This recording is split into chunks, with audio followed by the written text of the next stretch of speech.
சுந்தர master அப்படிங்கிற ஒரு தெலுங்கு படத்தோட கதை தான் இந்த வீடியோவில் நாம பார்க்க போறோம். வீடியோக்குள்ள போறதுக்கு முன்னாடி நம்ம சேனலை சப்ஸ்கிரைப் பண்ணாம பார்த்துட்டு இருக்கீங்கன்னா மறக்காம சப்ஸ்கிரைப் பண்ணிக்கோங்க. நான் தான் ப்ரொடியூசர் நினச்சிக்கோ பீட்டர். நல்லா ஓடுற மாதிரி ஒரு கதை சொல்லணும். படத்தோட ஹீரோ ஒரு ஹிஸ்டரி வாத்தியார், கவர்மெண்ட் டீச்சர். படத்தோட ஆரம்பத்தில் இவர் ஒரு மலை கிராமத்துக்கு போஸ்டிங் போட்டிருக்காங்க. அந்த போஸ்டிங்கோட ஃபர்ஸ்ட் டேக்கு தான் அங்கே போய்கிட்டு இருக்காரு. அந்த கிராமம் ரொம்பவே பின்தங்கிய கிராமமா இருக்கு. எந்த ஒரு டெவலப்மெண்ட்டும் நடக்காம படிப்பறிவு இல்லாத ஒரு கிராமமா இருக்கு. இந்த கிராம பெண்கள் இந்த வாத்தியார், அதாவது நம்ம ஹீரோ கொஞ்சம் குண்டா கண்ணாடி போட்டு கருப்பா தான் இருப்பாரு. அப்படி இருக்கக்கூடிய ஒரு ஆணையே ரொம்ப சைட் அடிக்கக்கூடிய ஒரு பெண்களா இருக்காங்க. அதுக்கு முக்கியமான காரணம் இவங்க ஆண்கள் யாருமே பேண்ட் சட்டை போட்டு ஃபர்ஸ்ட் டைம் பார்த்ததில்ல. அதனால இந்த மாதிரி ஒரு ஆணை கவர்ச்சிகரமா உணர்றாங்க. இது மட்டும் இல்லாம அங்க இருக்கக்கூடிய கிராம மக்கள் எல்லாரும் ரொம்பவே மரியாதையா நடத்துறாங்க. இவர் தங்கறதுக்கான ஒரு சூப்பரான ஒரு இடத்தை ரெடி பண்ணி தராரு. அவர் தங்கியிருக்க ரூம்ல இருந்து அன்னைக்கு நைட் யாருக்கும் லெட்டர் எழுதுறாரு. ஒரு மாசத்துல முடிக்கலாம் அப்படின்னு நீங்க சொன்ன வேலையை 3 நாள்ல நான் முடிச்சு காட்டுறேன், எனக்கான போஸ்டிங்கை மட்டும் ரெடி பண்ணி வைங்க அப்படிங்கிற மாதிரி லெட்டர் எழுதுறாரு. சில நாட்களுக்கு முன்பு அப்படின்னு ஹீரோ காட்டுறாங்க. ஹீரோ ஒரு கவர்மெண்ட் வாத்தியாரா இருக்காரு. ஆனா கல்யாணம் ஆகல. பொண்ணு பார்க்கறதுக்காக ஒரு வீட்டுக்கு போயிருக்காரு. ரொம்பவே தெனாவெட்டா உட்காந்துருக்காரு. கவர்மெண்ட் வாத்தியார்ல எப்படியும் பொண்ணு கொடுத்துருவாங்க அப்படிங்கிற தைரியத்துல ஃபர்ஸ்ட் பொண்ணு கிட்ட இவரு தான் மாப்பிள்ள அப்படின்னு காட்ட, இப்படி இருக்க ஒருத்தன் எனக்கு மாப்பிள்ளையா அப்படிங்கிற மாதிரி அவங்க ஃபேஸ் மாறுது. ஆனா அவர் ஒரு கவர்மெண்ட் மாப்பிள்ள அப்படின்னு சொன்ன உடனே அந்த பொண்ணு சிரிக்க ஆரம்பிக்கிறா. பொண்ணு வீடும் ரொம்ப சந்தோஷமா இருக்காங்க. ஆனா ஹீரோ ஒரு ட்விஸ்ட் வைக்கிறாரு. 8 லட்சம் ரூபா ஒரு ராயல் என்ஃபீல்ட் பைக் கொடுத்தாதான் இந்த கல்யாணம் நடக்கும் அப்படிங்கிற மாதிரி சொல்ல, பொண்ணு வீட்டுக்காரங்க இதெல்லாம் எப்படி பண்றது அப்படிங்கிற மாதிரி யோசிச்சுட்டு இருக்காங்க. இவங்க யோசிச்சுட்டு இருக்க கேப்ல கல்யாண புரோக்கர் கால் பண்ண, அவரு இதை விட பெட்டரா ஒரு இடத்துல டவுரி கொடுக்குறாங்க, அதனால அவங்கள கல்யாணம் பண்ணிக்கிறீங்களா அப்படிங்கிற மாதிரி கேட்க, இந்த பொண்ணை கேன்சல் பண்ணிட்டு அந்த பொண்ணை ஓகே பண்றதுக்கு அங்கிருந்து கிளம்பி போயிடுறாரு. அன்னைக்கு நைட்டு வீட்டில் ப்ரொஜெக்டர்ல நிறைய பெண்களோட போட்டோஸ் வச்சு பார்த்துட்டு இருக்காரு நம்ம ஹீரோ. அவங்க அம்மா ஏன்டா இன்னைக்கு பார்த்த பொண்ணு நல்ல பொண்ணு தானே, அந்த பொண்ணை கல்யாணம் பண்ணிக்கிறோம்ல, நம்ம குடும்பத்துக்கு ஏற்ற பொண்ணு அப்படிங்கிற மாதிரி சொல்ல, இந்த கவர்மெண்ட் வேலையை வாங்குறதுக்கு நான் எவ்வளோ செலவு பண்ணியிருப்பேன், எவ்வளோ டைம் ஸ்பெண்ட் பண்ணியிருப்பேன், நல்ல டவுரி இருந்தால் தான் அந்த காசெல்லாம் திரும்ப எடுக்க முடியும் அப்படிங்கிற மாதிரி ஒரு விஷயத்த சொல்றாரு. நம்ம ஹீரோ பொறுத்த வரைக்கும் இந்த மாதிரி காசு அப்படிங்கிற விஷயத்துல ரொம்பவே குறியா இருக்கக்கூடிய ஆளா காட்டுறாங்க. இப்ப ஹீரோ வேலை செய்யற ஸ்கூலை காட்டுறாங்க. இந்த ஸ்கூலுக்கு எம்எல்ஏ இன்ஸ்பெக்ஷனுக்காக வந்திருக்காரு. எல்லா டீச்சரையும் நிக்க வச்சு வரிசையா பார்த்துக்கிட்டே வர்றாரு. அப்ப நம்ம ஹீரோவை மட்டும் பார்த்துட்டு மட்டும் தனியா மீட் பண்ணு அப்படிங்கிற மாதிரி சொல்ல, ப்ரொஜெக்டர்ல அந்த கிராமத்தை பத்தின சில டீடைல்ஸ் சொல்லிட்டு, இந்த கிராம மக்கள் இங்கிலீஷ் கத்துக்கிறதுக்காக ஒரு வாத்தியார் கேட்டிருக்காங்க, அதுக்காக ஒன்னு அனுப்ப போறேன் அப்படிங்கிற மாதிரி சொல்ல, சார் நான் ஹிஸ்டரி வாத்தியார், என்ன போய் அனுப்புறேன்னு சொல்றீங்க அப்படிங்கிற மாதிரி கேட்க, உன்னை பார்க்கும்போது அந்த மக்கள் கூட ஈஸியா மிங்கிள் ஆக முடியும் அப்படின்னு தோணுச்சு. அந்த மக்களுக்கு படிப்பறிவு இல்லாததுனால நீ சொல்லி கொடுக்கறது தான் அவங்களுக்கு இங்கிலீஷ், ஸோ கண்டிப்பா நீ போற அப்படிங்கிற மாதிரி ஆர்டர் போடுறாரு. குழப்பத்தோட வெளியே வர நம்ம ஹீரோ எம்எல்ஏவோட அசிஸ்டன்ட் எதுக்காக உன்னை சூஸ் பண்ணிருக்காங்க அப்படிங்கறத பத்தி சொல்றாரு. நீ அந்த கிராமத்துக்கு போற மெயின் ரீசனே இங்கிலீஷ் கத்து கொடுக்கறதுக்கு இல்ல, அங்க ஒரு விலை உயர்ந்த பொருள் இருக்கு, அந்த விலை உயர்ந்த பொருளை பத்தின டீடைல்ஸை எங்களுக்கு ஒரு போஸ்ட் மூலமா லெட்டர் எழுதி அனுப்பணும், அந்த டீடைல்ஸ் எல்லாம் கலெக்ட் பண்ணி கொடுத்தீங்கன்னா கண்டிப்பா உனக்கு ஹையர் போஸ்டிங்க்கு ஆர்டர் போட்டு கொடுக்குறோம், டிஇஓவோ ஆக்க போறோம் அப்படிங்கிற மாதிரி சொல்றாரு. நம்ம ஹீரோவை பொறுத்த வரைக்கும் பெரிய கவர்மெண்ட் போஸ்டிங் போய் நிறைய டவுரி வாங்கணும் அப்படிங்கிறதா அவனோட கனவு.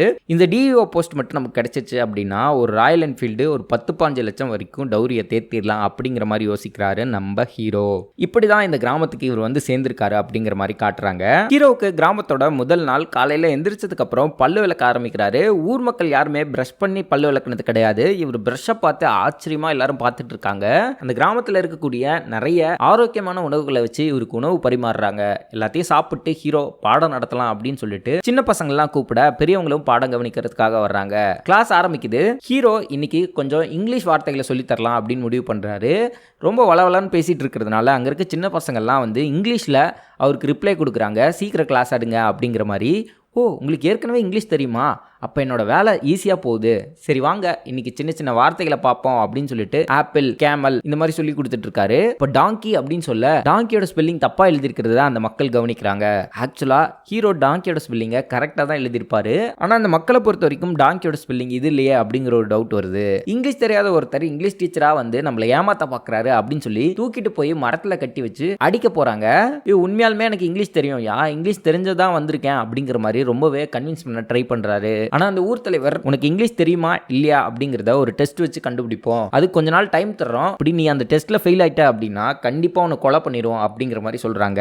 இந்த மாதிரி பிரச்சனை ஆயிடுச்சு அப்படின்னு எம்எல்ஏக்கு லெட்டர்லாம் எழுதிட்டு இருக்காரு நம்ம ஹீரோ. அன்னைக்கு நைட்டு அந்த கிராமத்துல இருக்கக்கூடிய ஒரு ஹெல்ப் பண்ற ஆள் இருக்கான். அந்த ஹெல்ப் பண்ற ஆள் வந்து என்னடா நடக்குது உங்க கிராமத்துல அப்படிங்கிற மாதிரி அவங்க கிட்ட கேட்க, சார் நீங்க உண்மையான டாங்கியோட ஸ்பெல்லிங் சொல்லியிருந்தா கூட இவங்க அடிக்கத்தான் செய்வாங்க, அதுக்கு முக்கியமான ஒரு ஃபிளாஷ்பேக் இருக்கு அப்படிங்கிற மாதிரி ஃபிளாஷ்பேக் சொல்றான். இந்த ஃபிளாஷ்பேக் என்ன அப்படின்னா 90 வருஷத்துக்கு முன்னாடி வெள்ளக்காரங்க இந்த பக்கம் குதிரை வழியா போகும்போது இவங்க கிராம மக்களை பார்த்துட்டு இவங்க கூட பழகி இருக்காங்க. இந்த கிராம மக்கள் அந்த வெள்ளக்காரங்களுக்கு சமைச்செல்லாம் போட்டிருக்காங்க. அப்படி சமைக்கும் போது இவங்க கிட்ட இருக்கக்கூடிய அந்த மிளகை பார்த்து ரொம்பவே அட்ராக்ட் ஆயிருக்காங்க. இந்த மிளகு தேவைப்படுது அப்படிங்கிற மாதிரி சொல்ல ட்ரை பண்ணிருக்காங்க. அந்த மிளகை கொடுக்க முடியாது அப்படிங்கிற மாதிரி இவங்க ரொம்ப முரண்டு பிடிக்க அவங்கள போட்டு அடின்னு அடிச்சிட்டு இருந்திருக்காங்க. அப்படி அடிச்சு துன்புறுத்திட்டு இருக்கும்போது இந்தியர்கள்ல ஒரு ஆள் வந்து இங்கிலீஷ் தெரிஞ்ச ஆளா இருக்காரு. அவரு அந்த வழியா வந்திருக்காரு. ஏன் இவங்களை அடிக்கிறீங்க அப்படின்னு கேட்க, இந்த மாதிரி ஒரு வருஷத்துக்கு ஒரு தாட்டி எங்களுக்கு மிளகு தேவைப்படுது, அதுக்காக தான் இவங்க கிட்ட சொல்ல புரிய வைக்க ட்ரை பண்றோம், கொடுக்க மாட்டேங்கிறாங்க அப்படிங்கிற மாதிரி சொல்ல, அவ்வளவுதானே அவங்க பிரச்சனை, இதை நாங்க ஏற்பாடு பண்ணி தரேன் நீங்க போங்க அப்படிங்கிற மாதிரி அவங்கள வழி அனுப்பி வச்சுட்டு, உங்க ரெண்டு பேத்துக்குள்ள இருக்கக்கூடியது கம்யூனிகேஷன் கேப், இந்த கம்யூனிகேஷன் கேப்பை வந்து சரி பண்ணிட்டாவே போதும், இங்கிலீஷை காலப்போக்கில் எல்லாரும் கத்துக்க ஆரம்பிப்பாங்க, நீங்களும் கத்துக்கோங்க அப்படின்னு சொல்லி அவங்க எல்லாருக்குமே வந்து இங்கிலீஷை கத்து கொடுத்தது அவரா தான் இருப்பாரு. அந்த ஹெல்ப் பண்ற ஆள் வந்து இந்த கிராம மக்கள் எல்லாருக்கும் வந்து இங்கிலீஷ் நல்லா பேச வரும், ஆனா ஸ்பெல்லிங் பொறுத்த வரைக்கும் அவங்களே குத்து மதிப்பா தான் ஒரு ஸ்பெல்லிங்கை வச்சுக்குவாங்க, இதனால தான் உங்களுக்குள்ளார இந்த பிரச்சனை வந்திருக்கு அப்படிங்கிற மாதிரி அவன் சொல்றான். நம்ம வாத்தியார் வந்த புதுசுல எவ்வளவு மரியாதை கிடைச்சதோ அந்த மரியாதை எல்லாமே இப்ப போச்சு. அங்க இருக்க சின்ன பையன் கூட மதிக்க மாட்டேங்கிறான். சாதாரணமா கிடைச்சிட்டு இருந்த ஃபுட் எல்லாமே இப்ப கிடைக்காது. அவங்க மக்கள் மாதிரி வேலை செஞ்சு கஷ்டப்பட்டு தான் அந்த ஃபுட்டை ஏற்பாடு பண்ணிக்கிற நிலைமை ஏற்பட்டிருக்கு. இந்த எக்ஸாம்ல எப்படியாவது பாஸ் பண்ணாதான் இந்த கிராம மக்களோட ஒன்று சேர முடியும் அப்படிங்கிறதுக்காக இந்த கிராமத்தில் இருக்கக்கூடிய எல்லா ஸ்பெல்லிங்கையும் நோட் பண்ணி வச்சுக்கிறாரு அந்த ஹெல்ப் பண்ற ஆள் கிட்ட கேட்டு. இந்த டெஸ்ட்ல பாஸ் ஆகிறதுக்கும் கஷ்டமான வேலையெல்லாம் செய்யறான் இல்லையா, மரம் உடைக்கிறது இந்த மாதிரியான வேலைகள் எல்லாமே வந்து அந்த அவுஜா அப்படிங்கிற அந்த ஹெல்ப் பண்ற பையன் வந்து ரொம்பவே ஹெல்ப் பண்றான். ஒரு நாள் அந்த டெஸ்ட் நடக்குது. ஹீரோ கிட்டத்தட்ட எல்லா ஸ்பெல்லிங்கும் சொல்லி முடிச்சிட்டாரு. கடைசியில டாங்கியோட ஸ்பெல்லிங் கேட்கும்போது அவங்க ஊர்ல இருக்க மாதிரி KEY அப்படின்னு முடியாம KI அப்படின்னு சொன்னதுனால ஊர் மக்கள் எல்லாம் பயங்கரமா கைத்தட்டி மறுபடியும் அவருக்கு அந்த செல்வாக்கு கிடைக்க ஆரம்பிச்சிருது. சாரி சார், உங்களோட அருமை தெரியாம நாங்க வந்து உங்களை அடிக்கலாம் செஞ்சுட்டோம், நீங்க உண்மையாலுமே இங்கிலீஷ் வாத்தியார் தான் அப்படின்னு இப்ப புரியுது அப்படிங்கிற மாதிரிலாம் புரிஞ்சுக்கிறாங்க. இதுக்கப்புறம் ஹீரோ அந்த ஹெல்ப் பண்ண ஆளுக்கு ஒரு சின்ன கிஃப்ட் எல்லாம் கொடுத்துட்டு அங்க இருக்க ஒரு பெண்ணு கிட்ட இந்த ரகசியமான அந்த பொருளை பத்தி விசாரிக்க ஆரம்பிக்கிறாரு. அப்ப ஊர் மக்கள்லாம் எங்கேயோ பதறி அடிச்சுட்டு ஓடுற மாதிரி தெரியுது. அந்த ஊர்ல ஒரு பொண்ணு வந்து குறி சொல்லுவா. அந்த பொண்ணு என்ன குறி சொல்றா அப்படின்னா, நாளைக்கு மழை பெய்யும் அப்படிங்கிற மாதிரி சொல்ல, ஹீரோக்கு இது சிரிப்பா இருக்கு. எங்க வெயில் காலத்துல போய் நாளைக்கு எப்படிங்க மழை பெய்யும் அப்படிங்கிற மாதிரி சிரிக்க, நீங்க வேணா பாருங்க நாளைக்கு மழை பெய்யும் அப்படிங்கிற மாதிரி சொல்றாங்க. அடுத்த நாள் ஹீரோ வேணும்னே எல்லாரையும் வெளியே உட்கார வச்சு கிளாஸ் எடுக்கிறாரு. திடீர்னு பார்த்தா மழை பெய்ய ஆரம்பிச்சிருது. இப்ப ஹீரோ எல்லார்கிட்டயும் அந்த ரகசியமான ஒரு பொருளை பத்தி கேட்டுக்கிட்டே இருக்காரு. ஆனா யாரும் அதிகமா கவனிக்கிற மாதிரி தெரியல.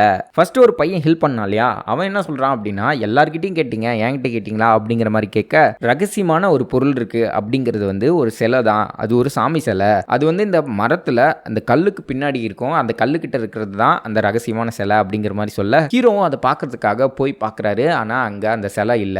ஏன்டா இல்ல அப்படிங்கிற மாதிரி வந்து கேட்க, அது எல்லா டைம்லையும் எடுக்க மாட்டோம், ஊருக்கு ஏதாவது பிரச்சனை அப்படின்னா தான் பூஜை பண்றதுக்காக அந்த சிலையை எடுப்போம் அப்படிங்கிற மாதிரி அவன் சொல்றான். அப்படியா, அப்ப என்ன பண்ணி இதை கொண்டு வருது அப்படிங்கிறதுக்காக ஹீரோவே அங்க இருக்கக்கூடிய கதவையெல்லாம் உடைச்சிட்டு ஊர் தலைவர்கிட்ட இந்த மாதிரி நரியெல்லாம் வருது, ஊர் மக்களுக்கு ஏதோ பிரச்சனை போல அப்படிங்கிற மாதிரிலாம் சொல்ல ட்ரை பண்றாரு.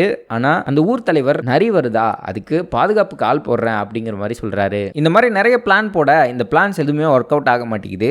ஊருக்கு பிரச்சனை வரப்போகுது அப்படின்னு இவங்களை நம்ப வைக்கணும் அப்படிங்கிறதுக்காக அந்த குறி சொல்ற பொண்ணை வச்சு இதை பண்ண வைக்கலாம் அப்படின்னு முடிவு பண்றாங்க. அந்த குறி சொல்ற பொண்ணை ஒரு அருவி மாதிரி இருக்க இடத்துக்கு கூட்டிட்டு போய் சாதாரணமா பேசுற மாதிரி ஒரு அறிவியல் விஷயத்த சொல்ற மாதிரி அந்த பொண்ணை ரொம்பவே மண்டைய குழப்ப ஆரம்பிக்கிறாரு. 100 வருஷத்துக்கு ஒரு தாட்டி இந்த மாதிரி ஒரு நிலநடுக்கம் வரும் அப்படிங்கிறது வந்து ஏற்கனவே குறிப்பில் இருக்கு, அந்த மாதிரியான அறிகுறிகள் எனக்கு நிறையவே தென்படுது, இந்த ஊர்ல இந்த மாதிரி ஒரு நிலநடுக்கம் வந்துச்சுன்னா நம்ம மக்கள்லாம் என்ன ஆவாங்க அப்படிங்கிற மாதிரி அந்த பொண்ணை குழப்புறாரு. அந்த பொண்ணும் கொஞ்சம் பயந்து போறா. இதை போய் ஊர் தலைவர்கிட்டே சொல்றா. இப்போ அந்த ஊர் தலைவர் வந்து பிரச்சனை வந்தா அந்த சிலையை எடுத்து சாமி கும்பிட்றது தான் நம்மளோட வழக்கம், நம்ம அது மாதிரி பண்ணிடுவோமா அப்படிங்கிற மாதிரி கேட்க, அந்த குறி சொல்கிற பொண்ணும் பண்ணலாம் அப்படிங்கிற மாதிரி சொல்கிறா. அந்த சிலையை எடுக்கிறதுக்கு போகிறது ஊர் தலைவரும் அவங்க மனைவி மட்டும்தான் போய் எடுத்துகிட்டு வருவாங்க. எங்கே ஒளி வச்சிருக்கிறது அப்படிங்கிறதும் அவங்களுக்கு மட்டும்தான் தெரியும். இப்போ பூஜைக்காக எல்லாரும் ரெடியாக ஆரம்பிக்கிறாங்க. ஊர் தலைவரும் அவங்க மனைவியும் அந்த இதை எடுக்கிறதுக்காக ஒரு குகைக்குள்ளார விளக்கு பிடிச்சிட்டு போகிறாங்க. இது எல்லாத்தையும் ஹீரோ நோட் பண்ணி அந்த எம்எல்ஏவுக்கு சொல்கிறதுக்கு லெட்டரில் எழுதிக்கிட்டு இருக்காரு. அடுத்த நாள் அந்த கல்லை வச்சு பூஜையெல்லாம் நடத்தலாம் அப்படின்னு முடிவு பண்ணுறாங்க. ஹீரோவுக்கு ஒரு புது ட்ரெஸ் எல்லாம் கொடுத்து வாங்க பூஜை அட்டன் பண்ணலாம் அப்படின்னு கூப்பிட இந்த கல்லில் என்ன இருக்குது அப்படிங்கிறத தெரிஞ்சுக்கிறதுக்காக தன்னோட ஃபோன்லேருந்து ரெக்கார்ட் பண்ணலாம் ஆரம்பிக்கிறாரு. ஆனால் அந்த கல் வந்து ஒரு சாதாரண கல்லாக தான் இருக்குது. ஏன்டா இதையாடா பொக்கிஷம்னு ஒளிச்சு வச்சுருந்தீங்க. அப்புறம் ஒரு விஷயத்தை யோசிச்சு பார்க்குறாரு. இவனுக்கு ஹெல்ப் பண்ணுற அந்த பையன் இருக்கா இல்லையா, அவன் இவர் கையில் இருக்கக்கூடிய அந்த தங்க மோதிரத்தையே சாதாரணமாக தான் பார்ப்பான். இவங்களுக்கு தங்கம் அப்படின்னாவே என்னன்னு தெரியாது. அப்போ தங்கம்னா என்னன்னே தெரியாது அப்படின்னா விலை மதிக்க முடியாத ஒரு பொருள் அப்படின்னு ஒரு விஷயம் இங்கே இருக்கவே முடியாது. அப்படி இருக்கும்போது ஒரு கல்லுக்காக தான் பொக்கிஷம் அப்படின்னு சொல்லி நம்ம ஏமாந்துட்டோம் போல அப்படிங்கிற மாதிரி ஹீரோ யோசிச்சுட்டு இருக்காரு. இப்படி யோசிச்சுட்டு இருக்கும்போது அடுத்த நாள் காலையில் திடீர்னு அந்த கல் சாதாரணமாக வச்சுருக்காங்க. பக்கத்துலேயே ஒருத்தர் இறந்து கடந்து அவரை புணமாக வச்சுருக்காங்க. மக்கள்லாம் ரொம்ப சாதாரணமாக இருக்காங்க. யார் இறந்துருக்காங்க அப்படின்னு கேட்க போகும்போது இவருக்கு புது ட்ரெஸ் கொடுத்தது ஐயா உங்களை வாத்தியார்னு நினச்சி தெரியாமல் அடிச்சிட்டோம் அப்படிங்கிற மாதிரி மன்னிப்புலாம் கேட்டிருப்பார் இல்லையா, அந்த மனுஷன் தான் இறந்து போயிருப்பார். இவ்வளோ நல்ல மனுஷன் இறந்து போயிட்டாரே அப்படின்னு சொல்லிட்டு அழுகலாம் ஆரம்பிக்கிறாரு. இந்த ஹெல்ப் பண்ணுற பையன் வந்து என்ன பண்ணுறீங்க அப்படிங்கிற மாதிரிலாம் கேட்க, ஏயா கூடவே ஒருத்தன் இறந்துட்டான், என்னடா எல்லாரும் சாதாரணமாக இருக்கீங்க, ஃபேமிலி மெம்பர்ஸ் கூட கொஞ்சம் கூட அழுவாமல் இருக்கீங்களே அப்படிங்கிற மாதிரி கேட்க, இதில் என்ன இருக்குது, அவர் இவ்வளோ நாள் எங்கள் கூட இருந்தார், இப்போ இறந்துட்டாரு, அவ்வளோதான், இந்த இறப்பெல்லாம் இவ்வளோ பெரிய விஷயமா நாங்கள் பார்க்க மாட்டோம் அப்படிங்கிற மாதிரி சொல்ல, சரி கடைசியாக ஒரு மூஞ்சியாச்சும் ஒரு தாட்டி பார்த்துக்கிறேன், அந்த இலையை மூடி வச்சிருக்கீங்களா அதை எடுங்க அப்படிங்கிற மாதிரி கேட்க, இல்ல கடைசி வரைக்கும் உங்களுக்கு அவரு உங்க கூட சந்தோஷமா இருந்த அந்த முகம் தான் இருக்கணும், இந்த மாதிரி இறந்து போனதுக்கு அப்புறம் இருக்க முகத்தை நீங்க பார்க்க கூடாது அப்படிங்கறதா எங்களோட ஐதீகம் அப்படிங்கிற மாதிரி சொல்ல, இப்படி எல்லாம் வச்சிருக்கீங்களாடா அப்படிங்கிற மாதிரி ஆச்சரியமா பார்த்துட்டு இருக்காரு நம்ம ஹீரோ. அதுக்கப்புறம் அந்த நபரை கொல்லி வைக்கிறதுக்கு யாருமே இல்லை அப்படிங்கிறதுனால இவங்களே கொல்லி வச்சு அவங்களோட இறுதி சடங்கை சிறப்பாக முடிக்கிறாங்க. அதுக்கப்புறம் ஒரு விருந்து மாதிரி வச்சு எல்லாரும் சாப்பிட்டுக்கிட்டு அவர் கூட இருந்த நல்ல விஷயங்களை எல்லாத்தையும் பேசி சந்தோஷமாவே அந்த இறுதி சடங்கு முடிக்கிறாங்க.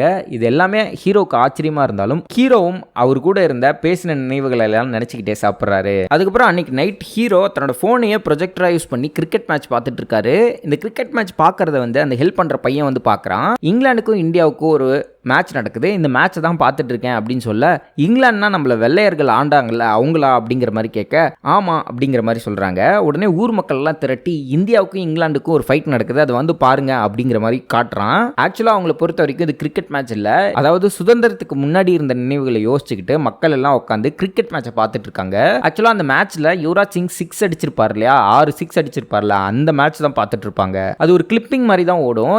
இந்த கிளிப்பிங் முடிஞ்சதுக்கு அப்புறம் மக்கள் எல்லாரும் கத்த ஆரம்பிக்கிறாங்க, இந்தியா ஜெயிச்சதா இங்கிலாந்து ஜெயிச்சதா அப்படிங்கிற மாதிரி. ஹீரோ வந்து இந்த மேட்ச்ல இந்தியா தான் ஜெயிச்சது அப்படிங்கிற மாதிரி சொல்ல, எல்லாரும் சத்தம் போட்டு ஏதோ சுதந்திரமே கிடைச்ச மாதிரி சந்தோஷமா ஆடிக்கிட்டு இருக்காங்க. இந்த எல்லாரும் டான்ஸ் ஆடிட்டு இருக்கும்போது ஊர் தலைவரும் டான்ஸ் ஆடிட்டு ஒரு இடத்துல வந்து இலப்பாரிட்டு இருக்காரு. ஹீரோ அவர்கிட்ட போய், ஏயா இந்த வயசுலயும் ஏங்கயா இப்படி ஆடிக்கிட்டு இருக்கீங்க அப்படிங்கிற மாதிரி கேட்கிறாரு. அந்த பெரியவரோ, இந்தியா ஜெயிச்சிருக்குல்ல, சந்தோஷமா கொண்டாட போறேன், மயங்கி விழுந்தா கூட சரி மறுபடியும் நான் ஆட போறேன் அப்படின்னு சொல்லிட்டு எல்லா கவலையும் மறந்து ஆடினா எப்படி இருக்கும், அந்த மாதிரி ஊர் மக்கள் எல்லாரும் ஆடிட்டு இருக்காங்க.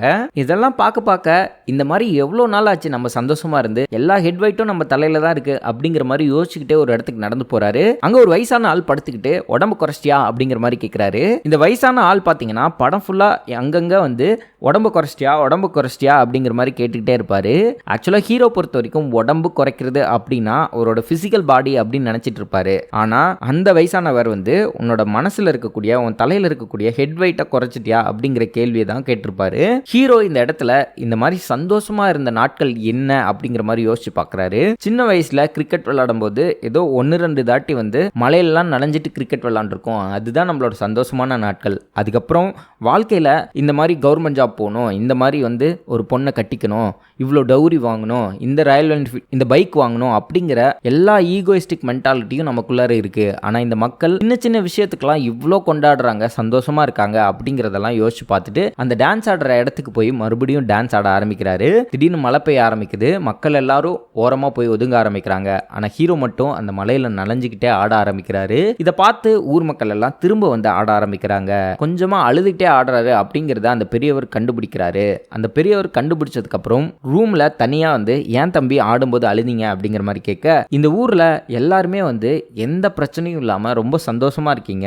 டெவலப் ஆகாத கிராமம் அப்படின்னு நான் நினைச்சிட்டு இருந்தேன். உண்மையா மென்டல் பீஸா நீங்க தான் டெவலப் ஆயிருக்கீங்க. நாங்கெல்லாம் பின்னைக்கு போய்கிட்டு இருக்கோம் அப்படிங்கிற மாதிரி சொல்லி அழுக, அதெல்லாம் ஒண்ணும் இல்லை தம்பி, இதெல்லாம் யோசிக்காதீங்க அப்படின்னு சொல்லிட்டு ஆறுதல் சொல்லிட்டு அந்த பெரியவர் போறாரு.